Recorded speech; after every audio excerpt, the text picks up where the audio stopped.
Hello, family. Thank you for coming over to the house tonight. And just kick off your shoes and relax your feet. Party on down to the SK beat. We're kicking, just kicking, just kicking. Okay, you don't come to another episode where we're going to be asking the question of, why you telling my business?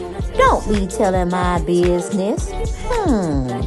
Why not? Because a can and a can, a can, and a wheel. Now we're off to...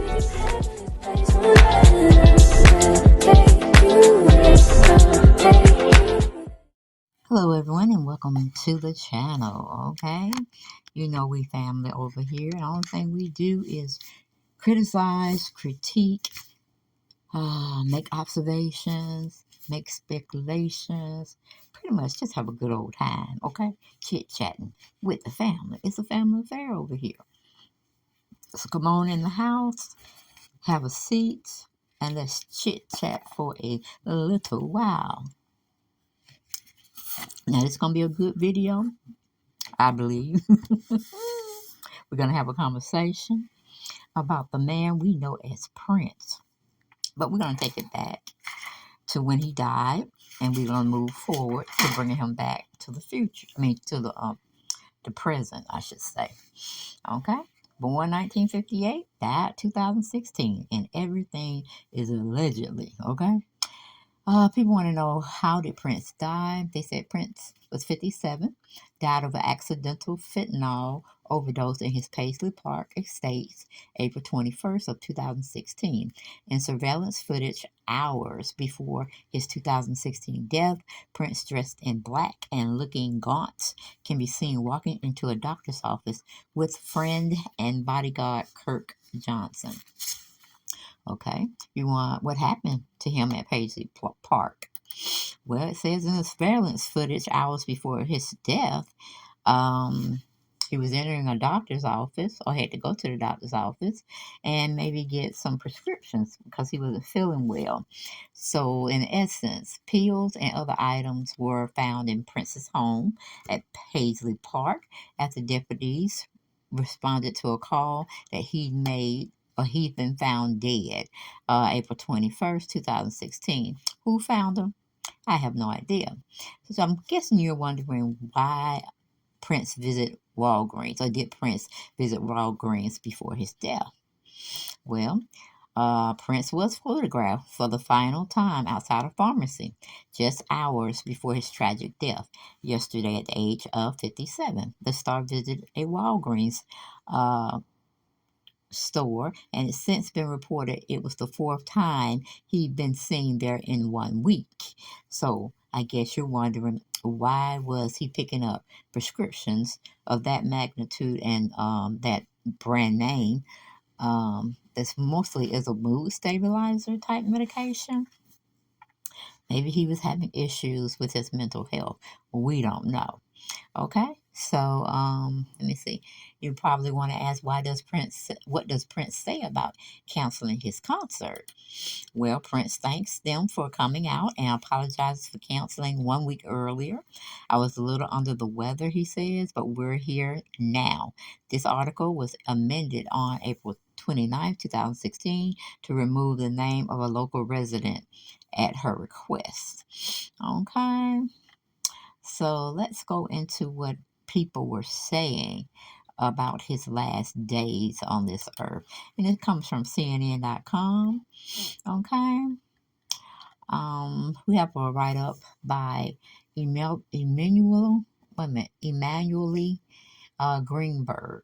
And she was a correspondent or journalist over there at CNN. Okay. All right, now, here we go. CNN, at the height of Prince's stardom in 1980s, Prince was ubiquitous, a marquee star who sold out stadiums, stole the silver screen, and slayed fans with his bare-chested sassy and sexuality. Okay? Then a dispute with his record company in the 1990s changed his world viewpoint, and he retreated from the public eye. Save for occasional award shows, benefits, or tours, we saw very little of the purple one. He kept privately, and his life was private. He didn't let anyone too close to him, or he didn't like the whole media circus. So he shied away from that type of scene. That's just me talking out in this lady's article. But she goes back and said he kept private life private, no small feat in the age of social media. He fought to protect his brand and industry, known for its formalistic approach, by maintaining a tight grip on his music. Excuse me. Keeping it off YouTube and streaming services. He also had a strict no cameras policy at his shows. Ooh, so he was real strict. I wonder who wanted to get rid of him, because personally, I don't believe Prince killed himself. Okay, I don't believe it was an accidental overdose. I'm just saying. But to be fair, we have to look at both sides, the cons and the pros. All right, but all of which was made his death Thursday that much more shocking. A look at the last few days of his life provides some clues in hindsight that all was not well. But it's safe to say, or safe to assume, that if Prince knew death was near, he didn't want us to know. Allegedly, you know what I'm saying? Okay, on April 7th, April 7th, let's see, Atlanta shows postponed. Fans were lined up outside of Atlanta's Fox Theater for Prince's piano and microphone tour. When the news broke, he had to postpone due to illness. If y'all really remember it, he was in Atlanta, where I reside, and he was having a concert tour. I don't know if it's like his final tours, and he's going to sit down for a while, and he chose Atlanta to come. Well, when he finished the show in Atlanta, and he was making some cryptid type messages, but only the conspiracy theories could really probably point it out, or a person that had a brain and good with their instincts. He probably was saying goodbye anyway, because Prince started getting really mystical with everything when it comes to death and reincarnation, and this, that, and the third. He even played on, I can't remember that sitcom he was on. Who's that girl? Or I can't remember, but he was like a magician or a mystic type person where you couldn't really figure him out. He talked that deep, okay, to the subconsciousness, basically what I'm saying. And I don't know, I think when he left Atlanta, he had to make an emergency stop in midair because he was sick, and they had to take him to the closest doctor or hospital or something to that degree. All right. But we're going to go back with the article. It says April 7th, Atlanta shows postponed. Fans were lined up outside Atlanta's Fox Theater for Prince's piano and a microphone tour. When the news broke, he had to postpone due to illness. The show promised to be an intimate gathering of classic hits, B-sides, and other surprises from his vast catalog. Fans were nearly inconsolable, not just because of the postponement, but the reason given by the venue. The entertainer is battling the flu. So maybe he didn't. I could have sworn he did, but maybe it was a concert before, or it was a concert. Yeah, before he had to do his stop in Atlanta. Okay. Many worried that a bigger health problem could be afoot. Some expressed their anxiety in his Mimi form. Yes, he did posted some cryptic message on his social media account, but did he post that picture and gave those words, or was it someone else? You know what I'm saying? Okay, because he was going through that situation where he was trying to get all his masters back, and he was going to start his own streaming platform, and he's going to do a lot of things that I believe the elites and the people that were making money off him didn't want to happen. Same thing with Michael Jackson. Look around, look around. Who comes to town? Death. Okay, but anyway, April 14th, the show goes on. A week later, he redeemed himself when he returned to the Fox Theater here in Atlanta to perform two 80-minute concerts back to back. They were short for Prince, but fans basked in his aura as lavender smoke filled the stage. The backup or the backdrop swirled with kaleidoscope graphics and pop art images of the artist. As usual, Prince requested a no cameras policy during the actions. Images surfaced after his death showing that many people had trouble adhering to it. From one fan from Twitter, she wrote, I snuck a photo of Prince during his concert in ATL last week. Don't normally break the rules, but so glad I did. Okay, another commenter wrote, Rest in peace, Prince. A photo I got after the show in Atlanta last week, his last concert, and that was basically he was playing like a cappella with one piano and him as being the man with the microphone. It's like more like they said, an intimate type setting. He wasn't like, where you go pack the stadiums real deep and he had like people dancing behind him and singing behind him, and he had his old band as well.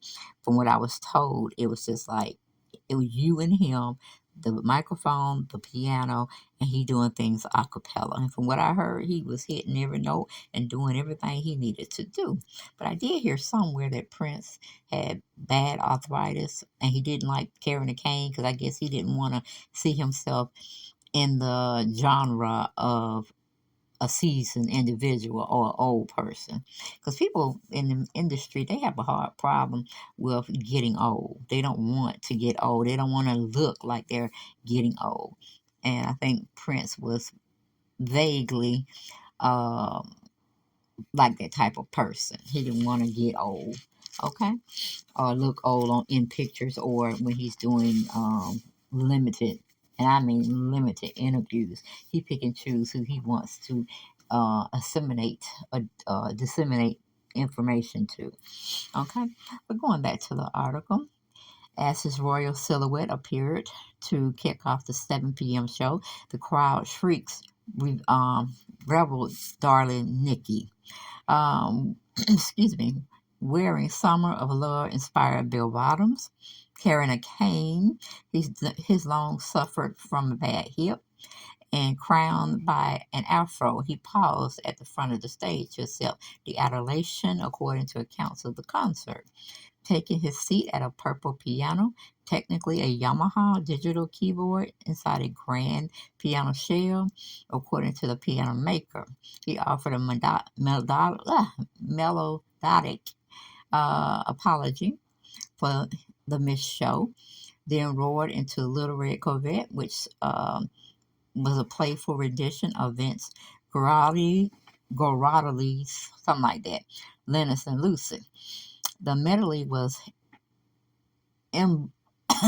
emblematic of Prince's playful ingenuity.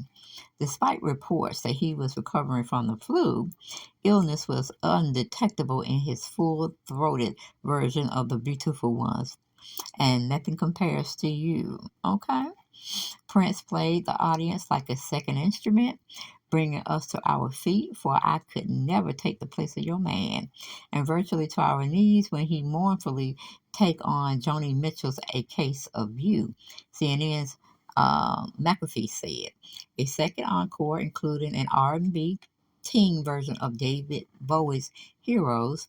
Little did we know the night's second show would be a Prince's last performance publicly, McAfee said.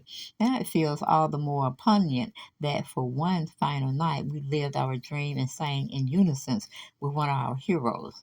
Prince apparently relinquished the moment too. I am transformed, he said on Twitter the next day. I am transformed. So that was really like a cryptic message. Like, where was he going? Was he going to be off, or was he taking his own life and trying to be reincarnated into another dimension? He's all about that kind of stuff. He's very mystic. April 15th, an unexpected detour.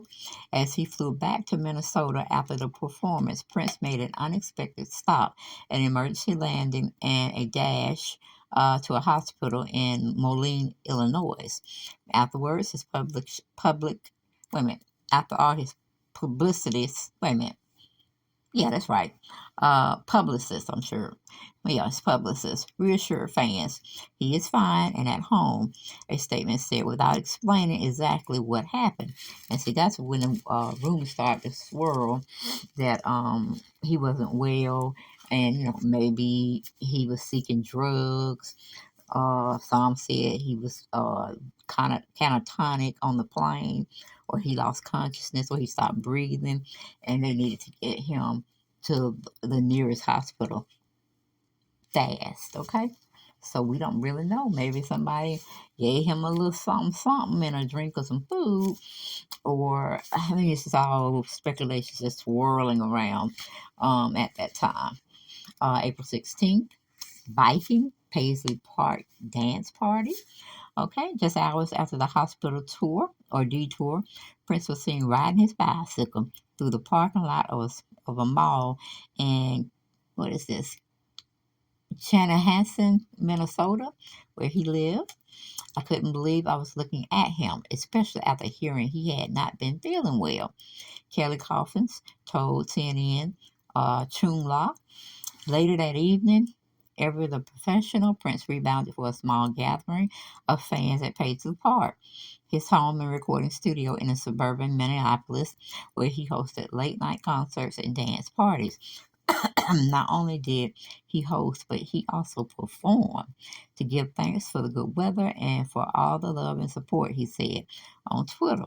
hmm Another cryptic situation. So he gave one to us. I don't know if it was paying homage to the celebrities or the elite here in Atlanta, because they do reside, whether you know or not. We are becoming or have solidified ourselves as Atlanta would. Like Hollywood, a lot of stars, a lot of entertainers, a lot of artists are moving to Atlanta, driving up our house prices, our food prices. Whew, I don't know. I don't know, because Atlanta need to be making the money that they're paying in Hollywood and California. Well, California isn't Hollywood. Well, you know what I'm saying, people.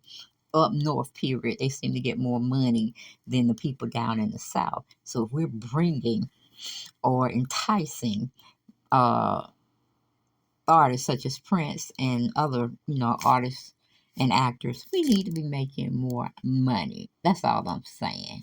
Okay? Because they're bringing more money with them from Atlanta, and they do expect to be living like in little baby mansions or, really nice acres of land sitting on. There's the house is sitting on. You see what I'm saying? So they don't show mess it up for the people that were actually born and raised here in Atlanta, hardworking citizens of the state that I reside in. So I just had to throw that out, okay? These folks on drove up everything, and they just tearing down old residence houses or old, what do you call it? Um, Tearing down trees to make more apartments, houses, condos. You know what I'm saying? And they are very, very expensive to the people that live here. And we're just noticing everything with an open eye. Okay? But anyway, going back to the article, it said Michael Holtz, a DJ at many of those parties, was there Saturday. Prince made a passing reference to the emergency landing. He told WCCO, I'm thinking that's we call it a news channel affiliate. He basically said, when you hear news, give it a few days before you waste any prayers. Very cryptic. Let me read that back to you again. He said to his party he was hosting the last day he was seen publicly. He said, wait a minute. He basically said, when you hear news, give it a few days before wasting any prayers. Holt said. The appearance seemed aimed at proving he was alive and well. Minnesota Star Tribune music critic John Bream wrote the next day, I have to leave it in the case, or I'll be tempted to play it. Prince told the crowd of a new guitar, according to Bream. I can't play the guitar at all these days, so I can keep my mind on this solo piano and get better. He also unrevealed a new custom purple Yamaha grand piano, which was to be the centerpiece of his tour. Fans noted that he maintained high spirits even though he appeared frail. I just thought he looked really pale and thin and kind of tired, said Deanna Jensen, who attended Saturday's party, but he has been thin for a long time. Yeah, he's never been a big guy. And I didn't know he was that short. But child, he's short. That's why he wear them heels. But honey, he can get a gay person. He can get a straight person. He can get them all. You know what I'm saying? Because he was an androgynous type of persona. You couldn't tell if he was a woman at one time, how he dressed, and you damn sure could tell when he wanted to float into the man or the male gender. He was truly a man. Okay, the boy was bad. That's all I don't think I could say. Or I should say the man was bad. Okay, and for some reason he bought a piano that was dripped in purple, of course. And I don't think he ever played it, or maybe he played it for just one time, and then, um, that was it because he was found dead a couple of days after. Okay, but going back to the article, Mike Rendall, who was also at the party, said Prince appeared pale but kept the mood light as he showed off his purple piano. Okay. It seemed like a kid doing show and tell, Randolph said. You could tell he really liked it. Okay, again, Prince relinquished the moment, thanking fans for the extra time and apparent reference to his hit song Kiss. Thank everybody for your extra time. And okay, April 17th, feeling rejuvenated, the singer replied to a fan on Twitter who attended the show in Atlanta with the hashtag feeling rejuvenated, feeling inspired, feeling love. Okay, April 19th, attending a concert. Prince attended a concert at the Dakota Jazz Club and Restaurant in Minneapolis on Tuesday, according to staffer Lucas Harrington. He did not perform. April 20th, last seen alive, an unidentified person dropped Prince off at a Paisley Park around 8 p.m. on Wednesday night. Carver County Sheriff Jen Olson said Friday during a news conference he was alone in the complex for the rest of the night, which was normal for Prince given his private persona, Olson said. All right, April 21st, world loses a legend. A man called 911 at 9:43 a.m. Thursday from Prince's estate after finding a person unresponsive in an elevator at Paisley Park Studios. The person is dead here, and the people are just distraught. The man said as he struggled to find an address to give the dispatcher. Okay, read a transcript of the 911 call. Emergency crews later discovered the man was Prince. After paramedics desperately CPR attempts to revive him. He was pronounced dead at 10:07 a.m. Authorities were investigating the circumstances surrounding his death. An autopsy was performed Friday. It could take days, even weeks, for results to come back. So I don't know, guys. I don't know. Like I said, it was a he lived as a mystery his whole life, his whole entertaining life. He was a mystery. And his show definitely went out with a bang of a mystery because it just doesn't seem right. And the photographs that they had attached to articles that was written by him, it almost like he had good sections in his house and he had bad sections in his house. Because when you had seen the picture that I put in there, that was the extra bedroom for guests or whatever. But it seems like I guess when he was down and out or didn't feel good, they were trying to say he was into drugs, and that's how he parted. So, and even what is his name? Morris Day even said that he had saw him prior to him dying, and he had forgave him, and he forgave him, and they were cool.